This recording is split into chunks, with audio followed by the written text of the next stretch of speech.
လိုင်းပေါ်မှာပေါ့နော်သူ့အဖေက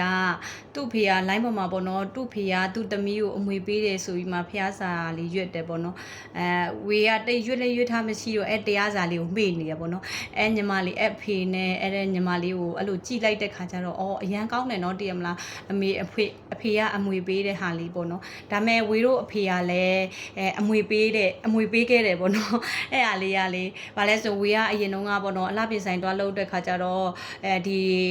နေပြည်တော်မှာပေါ့နော်အနာပြင်ဆိုင်တွားလုပ်တဲ့ခါကျတော့အဲ့ဆိုင်ကအမြဲတမ်းဖွင့်နေပေါ့နော်ဂုံတော်ကွင်ချာနဲ့ဒီပထန်းနဲ့ပေါ့နော်အဲ့ဒါဖုံပေါ်တဲ့ပထန်းကိုဖွင့်နေအဲ့ဒါကိုတော့ကနေတက်သွားဆိုတော့လေမတိဘူးတည်မလားအဲ့ခေါင်ကပေါ့နော်တော့ကနေတက်သွားဆိုတော့မတိဘူးအဲ့ဒါဖွင့်လဲဆိုအဲ့ဟာကိုကြိုက်တယ်တည်မလားကြိုက်တဲ့ခါကျတော့ကိုကဂုံတော်ကွင်ချာကိုကြိုက်တဲ့ခါကျရင်ဈေးတွေရောင်းကောင်းနေတည်မလားအဲ့မျိုးပြောတယ်လေအဲ့မျိုးအလွတ်မရဘူးတည်လားအလွတ်မရတဲ့ခါကျတော့အိမ်ကအဖေကပေါ့နော်ဂုံတော်ကွင်ချာကဘလို့ရွေ့ရတယ်ဆိုပြီးမှဝေကိုတင်ပေးတာပေါ့နော်အဲ့အဖေကပေါ့နော်ဂုံတော်ကွင်ချာကိုအမွေပေးတာအဲ့ဒါကြောင့်မလို့ဝေကတောက်လျှောက်ရွက်တယ်ပေါ့နော်ဘလို့တင်ခဲ့ကြက်တာပေါ့ကိုကကြက်လည်းမကြက်ဘူးပါဘူးလေဓမ္မတဲ့စောက်ထဲမှာပါတယ်တဲ့အဲ့ဒါဟာလေးကအဲ့ဂုံတော်ကွန်ချာလေးကိုရွက်ပေါ့နော်ဈေးအောင်ကောင်းနေဆိုရင်တပီးတဲ့အဲ့ဒါရွက်ရလွယ်လွယ်လေးပဲတဲ့ဖျားကုံတော့6ပါးရွက်ပြီးလို့ရှိရင်ပေါ့နော် तू ကပေါင်းချင်းကို6ပေါ့နော်6ဖြစ်ပြီးတော့အဲ့လိုနောက်ပိုင်း6ပြီးလို့ရှိရင် तू ကနောက်ထပ်ပြန်ရွက်ရတဲ့ဟာ4နဲ့5နဲ့ပေါင်းပေါ့နော်အဲ့လိုမျိုးဗာလဲ6နဲ့3နဲ့ပေါင်းပေါ့9နဲ့ဘယ်လောက်လဲ9နဲ့9ပြီး10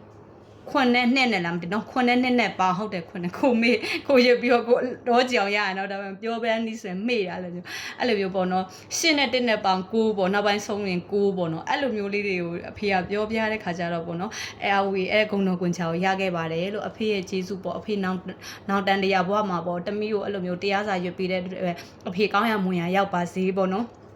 အမြဲတမ်းစုတောင်းနေပေါ့နော်ဒါပြီးတော့နောက်တစ်ခုကျတော့အကိုပေါ့နော်ကျမရဲ့အကိုပေါ့နော်အကိုကြည့်နေတယ်ဆိုရင်တူဒါဝမ်းတာမှာပါနော်အဲ့လိုမျိုးပေါ့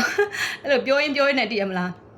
မြေရကြလာကွဲတည်မလားမရဘူးအိမ်เจ้าတို့မိသားစုเจ้าတို့ပြောရင်လေတည်မလားတက်ခံကလေပါလာပြီစားဝမ်းနဲ့တက်တဲ့အခန့်လေးတည်မလားအဲ့ဒါကြောင့်မို့ကိုလည်းဒီခါကျရင်ထိမ့်ပါတယ်တည်မလားဖះတရားနဲ့ထိမ့်နေဒါမဲ့ထိမ့်နေပေါ့နော်တိတ်မကြွတန်းမဝင်သေးဘူးထင်ပါရဲ့အဲ့လိုမျိုးအဲ့နဲ့အခုပြန်ပြောပြမယ်ခဏကအကိုပေါ့နော်အကိုကလည်းကျမကိုပေးတယ်တူမန္တလေးလာတော့ပေါ့နော်ငါပေါ့နော်ဟိုရွတ်တာပေါ့နော်အဲ့ဟာလေးကိုရွတ်တာတဲ့ငါလှုပ်ပန်းနေဆိုရင်ငါအဲ့ဒါကရွတ်တယ်တဲ့နင်တို့ကရွတ်ကြည့်ပါလားတဲ့ပထမတစ်ခေါက်အဲ့လိုဒီပြောတာနောက်တစ်ခေါက်ကျတော့ကိုကမှတ်တာအကိုကအောင်မြင်တယ်သူကအောင်မြင်တယ်လေတည်မလားသူလှုပ်လို့ရှိရင်အဆင်ပြေတဲ့လူအကိုဆိုတော့လေအဲ့နဲ့အကိုကလည်းကျမတို့ဂါတာလေးတစ်ပုတ်ဟုတ်ပေါ့နော်အမွေပေးဘူးတဲ့ပေါ့အကိုရဲ့ကျေးဇူးကြောင့်အခုဆိုရင်ရွတ်တယ်ပေါ့နော်အဆင်ပြေတယ်ကျမကြီးလည်းအဆင်ပြေတယ်အကုန်လုံးအဆင်ပြေတယ်ပေါ့နော်အဲ့အားလေးကကြတော့ဗာလဲဥက္ကဋ္ဌနီရဲ့ဟာဂါတာလေးပါလို့နော်